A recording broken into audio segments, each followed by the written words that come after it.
ഇപ്പോൾ ഞാൻ അനീഷയെ ഡെഫിനറ്റ്ലി ബുദ്ധിമുട്ടിപ്പിച്ചു, വിഷമിപ്പിച്ചു എന്ന് വിചാരിച്ചോ, അനീഷയുടെ മൈൻഡ് 100 തവണ അത് റിപ്പീറ്റ് ചെയ്ത് ചിന്തിച്ചുകൊണ്ടിരിക്കുവാണ്. അനീഷ അങ്ങനെ സംഭവിച്ചുവെങ്കിൽ, അവിടെ ഉദാഹരണമാണ്, അങ്ങനെ സംഭവിച്ചാൽ അനീഷയ്ക്ക് ചെയ്യാവുന്ന ഒരു ഓപ്ഷനാണ് ഒരു ബുക്കും പേപ്പറും എടുക്കുക, അവിടെ എഴുതുക, എന്തുകൊണ്ടാണ് എൻ്റെ മൈൻഡ് ഇങ്ങനെ ഹർട്ട് ക്രിയേറ്റ് ചെയ്യുന്നത്? അത് അനിൽകുമാർ ഇങ്ങനെ പറഞ്ഞുകൊണ്ടാണ്. മൈൻഡിന് ഉത്തരം, ക്വസ്റ്റ്യൻ എഴുതുക, ഉത്തരം എഴുതുക, നമ്മൾ തന്നെ. എന്തുകൊണ്ട് എൻ്റെ മൈൻഡ് ഡിസ്റ്റർബ് ആവുന്നത്? സോ അനിൽകുമാർ ഇങ്ങനെ പറഞ്ഞുകൊണ്ടാണ്. സോ അനിൽകുമാർ അങ്ങനെ പറഞ്ഞത്, ആ പറഞ്ഞതിൽ കാര്യമുണ്ടോ?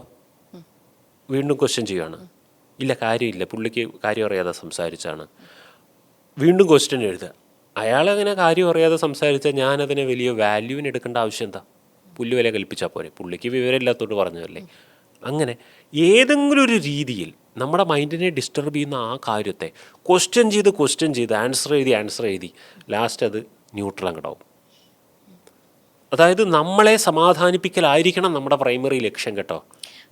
നമ്മളെ സമാധാനിപ്പിക്കുവാൻ ഈ സംഭവിച്ച സംഭവത്തെ ക്വസ്റ്റ്യൻ ചെയ്ത് മറുചോദ്യങ്ങൾ ചോദിച്ച് വീണ്ടും അതിന് ഉത്തരങ്ങൾ വരും, അതിനെയും ചോദ്യം ചെയ്ത് ഇങ്ങനെ ക്രിട്ടിക്കൽ അനാലിസിസ് ചെയ്ത് എഴുതുക.